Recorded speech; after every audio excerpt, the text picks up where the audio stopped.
How do people spend their free time? Some people would say things like TV, watching sports, or video games. These things are definitely fun and worth some time. However, should this really be all there is? How can we do more? I'm going to lead the escape from life without knowledge by showing how the classic books can be used to help broaden the horizons of our knowledge. When I read the entire Little House on the Prairie series, I saw how children and their families that lived just a little over 100 years ago had to work almost constantly just to make sure that they were fed and clothed. However, now I see that because of technology and the change that has come from that, everything is ready-made for us to buy for our convenience. Entertainment can be acquired by merely pressing a button on the front of a box. Now, in the 21st century, we are definitely experiencing an era where no man has ever gone before. And we are experiencing the benefits of having a lot more free time. So, how are we spending this free time? This chart represents a motivated reader at 50 to 54 books per year, $1 gold per book. Only 4% of the population is considered an avid reader, compared to 21% as a light reader at only 1 to 5 books per year. 54% of the population does not read at all. The National Endowment of the Art Society published a report known as Reading at Risk. This report explains that reading requires a degree of active attention and engagement, and that to lose such an intellectual skill would cause a vast cultural impoverishment. As this report demonstrates, readers participate in a more active and involved role in their communities. There are two different ways to spend free time. These are entertainment activities and constructive activities. Entertainment activities include things like TV, watching sports, or video games. While constructive activities are anything that further develops a talent or skill. Entertainment activities can be fun, but they are not as valuable as the constructive activities. Now, there is one constructive activity in particular that is available to practically everyone. Good books can be accessed in the palms of our hands. Good books are not only easily accessed, but the benefits are endless.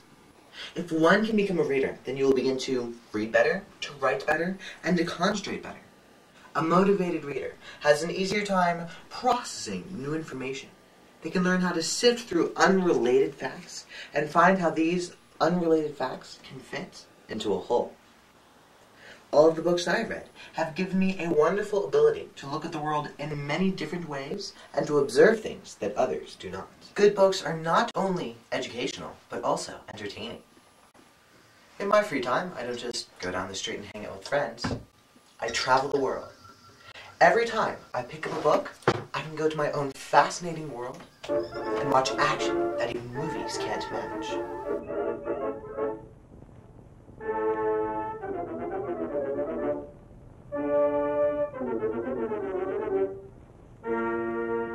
I have been from jungles full of dangerous creatures to deserts with creatures struggling to survive. I have seen man struggle with himself, enemies, nature, and God, and I have learned from his experience and mistakes. I went to jungles full of exotic creatures in the jungle.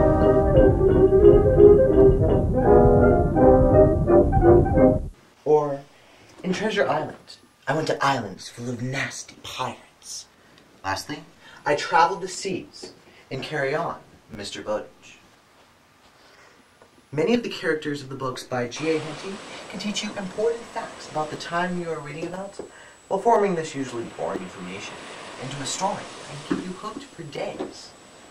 In The Boy Knight, one of G.A. Henty's books, I was transported to the Holy Land and witnessed the battles of the Third Crusade. Good books are not only entertaining, but also educational. They can be used to sophisticate the mind and teach you timeless ideas. You can understand things that you've never even considered possible before. Many of the characters of books learn many life lessons in their journeys, which we can in turn learn through them.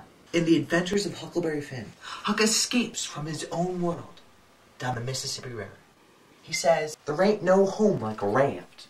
Other places seem so cramped up and smothery, but a raft don't. You feel mighty free and easy when you're on a raft." Huck learns to better understand the world around him. He learns to distinguish between good, bad, right, wrong, and so on.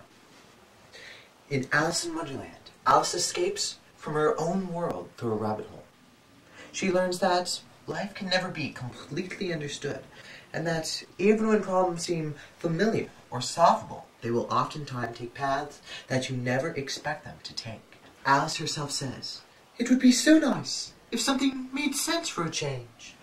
In The Phantom Tollbooth, Milo journeys through strange new lands, using the knowledge he has gained to fight his way past the demons that inhabit the mountains of ignorance in order to save the captives. Rhyme and reason.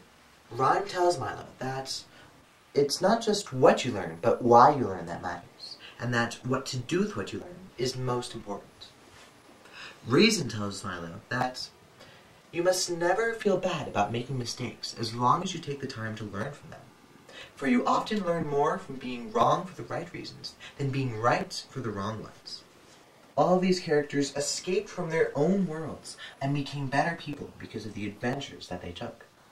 Now we can follow them without even having to leave the comfort of our chairs.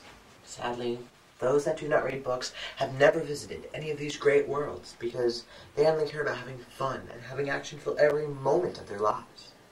The disadvantages of this type of thinking can be seen in the story of Pinocchio, when the innocent puppet follows his bad friends to a world where everything is fun and schoolwork doesn't exist.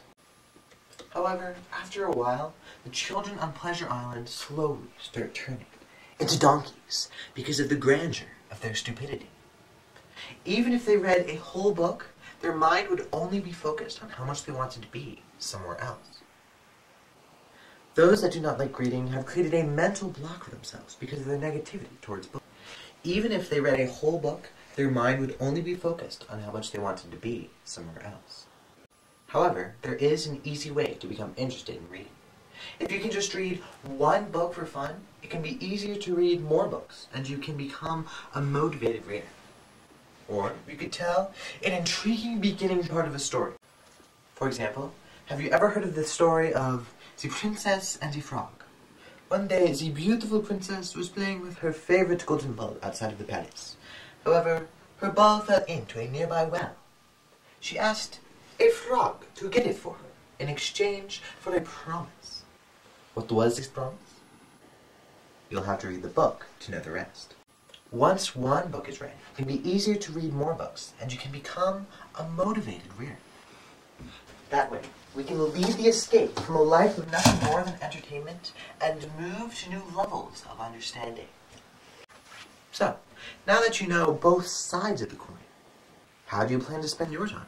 Spending your time on entertainment activities, or spending your time reading an enriching book? Thank you.